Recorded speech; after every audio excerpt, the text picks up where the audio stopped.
एक महात्मा ने अपनी डायरी में लिख रखा था कि निरंतर भजन के लिए ये सहायक होंगे। सबके प्रति श्रेष्ठ भाव रखकर अपने को दीन समझना, आपका भजन बढ़ता चला जाएगा। इसमें भजन पच भी जाएगा, अभिमान नहीं कर पाएंगे, और भजन आपका बढ़ता चला जाएगा। सबके प्रति श्रेष्ठ भाव रखना है ना कठिन?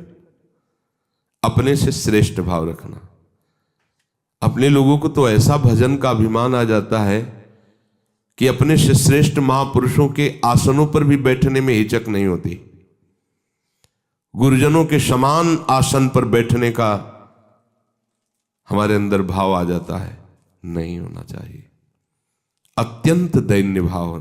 साधु सभा में देखो, आचार्य कोटि के महापुरुषों के चरित्रों को देखो, जो साक्षात भगवान ही है।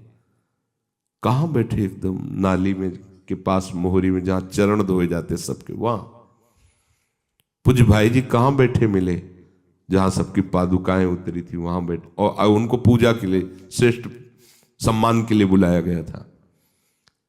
और हम भजन करते हैं, हमारे अंदर इतनी गंदगी अभिमान की बढ़ जाती कि हम महापुरुषों के सामने आसन चाप सभा मदि बैठत, एक द्रव्य के काज, या तो धन के अभिमान में, भजन के अभिमान में, कभी ऐसा नहीं। अपने से छोटी भी अवस्था का कोई संत हो तो उसको सम्मान देना चाहिए। संतों के प्रति कैसे मंगलमय भाव दें। पूज्य श्री चंद्रशेखर बाबा के बात बता रहे, उन्हीं के शिष्य की पादुका उतरी हुई थी, जूता, और उनका चरण छू गया तो वयोवृद्ध, भगवान के पद में है, गुरुदेव हैं, भगवान है, वो झुककर उस पादुका को ऐसे बार बार माथे से ऐसे लगा रहे थे।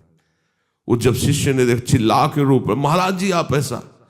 बोले वैष्णव की पादुका है, ऐसा नहीं, वैष्णव की पादुका है, उन्हीं के द्वारा वैष्णव बनाए गए हैं, मंत्र उन्हीं का, सब ये अभेद बुद्धि आनी है।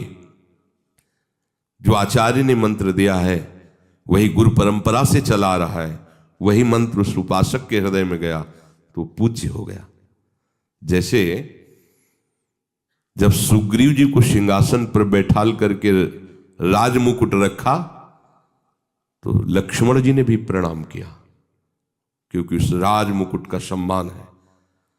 एक लौकिक वस्तुओं की पदवी का इतना बड़ा सम्मान है, तो अनंत महिमा विभूषित मंत्र जो आराध्य देव को भी अधीन कर लेता है, वो आचार्य परंपरा से चला रहा है सिद्धों के हृदय में, और वो किसी को दिया गया है, तो उस मंत्र को देखकर प्रणाम करो कि आचार्य के समान ये बंदनी, क्योंकि इसके हृदय में मंत्र जा चुका है, मंत्र की प्रतिष्ठा हो चुकी।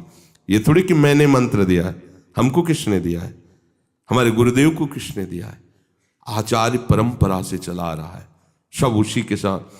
आज भी पूज्य सदगुरुदेव भगवान के यहाँ जो दर्शन करने जाइए तो आप देखिए, आरती के बाद श्री जी को साष्टांग और सबको पंचांग गुरुदेव भगवान करते हैं। देखा आपने?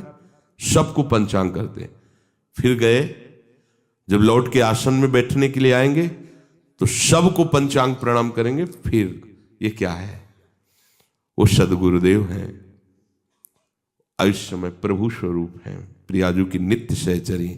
पर आप देखो, उनको जरूरत है क्या सबको प्रणाम करने की?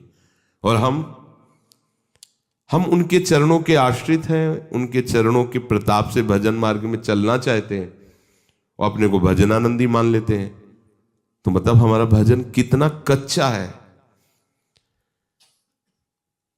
एक बड़े सिद्ध महात्मा ने कि आपका भजन सदैव अनवरत चलता रहेगा यदि ये सावधानी रखे, सबसे दीन भाव का बर्ताव करें।